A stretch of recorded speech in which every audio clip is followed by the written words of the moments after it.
Hi, you're watching WION. I'm Zeba Khan, and today I have Mukul Chadda, Rasika Dugal, and Karan Gaur, and they're coming up with a very interesting film. It's called Fairy Folk.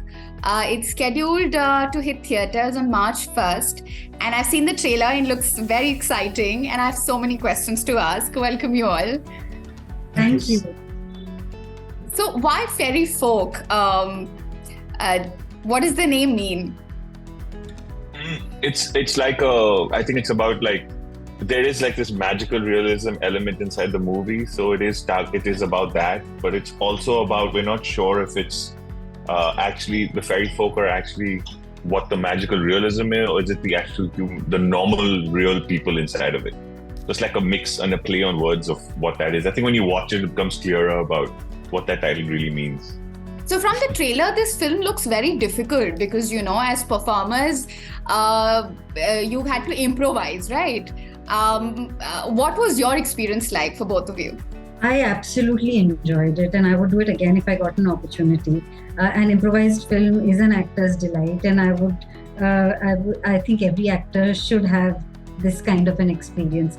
It's great to be working with a director who you trust, and with co-actors who have improvisational experience, and they know how to work with improvisation. Because unlike what people think, improvisation is not ki kuch bhi jaake kar diya. It's not that at all. It is like a sport. It's like you don't play the same game every day, but you practice the sport every day. So there are rules to the game, and you have to keep practicing that to be able to play as a team. Mukul and I had done some improvisation work before. Mukul has far more experience than me, but at least the basics were sorted for us. We didn't have to start with the basics when we started working together. So we had a head start in that sense, so that we could then work on other things. So it was an absolute ideal experience actually for an actor, and I actually look forward to every day of shoot. Usually when things are scripted, I'm always nervous about how it's going to turn out, because you've read that script so many times. You have an imagination of it, the director has an imagination of it, everybody on the unit has an imagination of it, and you're just nervous that you're just hoping that all your imaginations sort of find common ground, and something beautiful comes of that. But in this case, I had nothing to worry about. I knew that we would be doing something which would be fun for sure, and I wasn't wrong. We'd like to understand how did you come up with the idea, and what are the themes that the film explores, say largely? So one of the main themes that we're trying to explore is just this great quote that was there, and it's so old that they've forgotten who has actually said it. But it was this quote that says that the two greatest tragedies is not getting what you want and getting what you want. So that was something that I was trying to explore with all of human desires, and that's something that this movie sort of tries to portray along with these other themes that we had. And to sort of portray that, I thought it would be a great way to sort of have because I already decided that I was going to do it without written dialogue, so I said I was going to improvise it no matter what. So I said, because when you do improvisation, everything becomes hyper real. Like it becomes very real that you're watching, which is why you're saying it's very free flowing, is because of this realism that exists.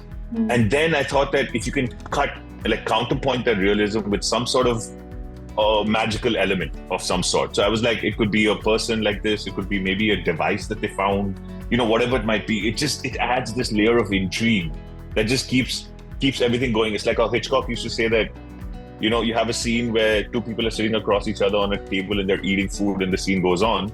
He's saying, now do the scene again, but at the very start of the scene, just put it across that there's a ticking bomb underneath that table, and now do the scene exactly the same and see how that feels suddenly. Suddenly there's this counterpoint that's adding this whole other thing to it. So I thought that would be a really cool device that we can sort of use and, do what we can with it.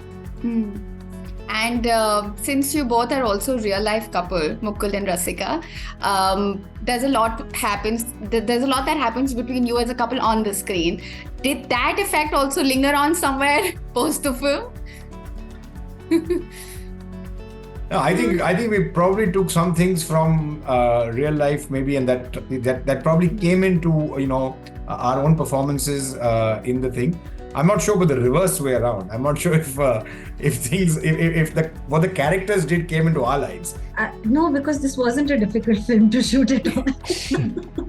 This is actually a very fun film to shoot. I didn't have to prep. I had to just go and have some fun and just be open to receiving things from my co-actors and trying to, achieve what Karan had written for a scene, in the sense that of structure that he'd written for a scene. So I actually found this very like stress buster, this shoot actually, because I just had to sort of turn up to shoot and have some fun.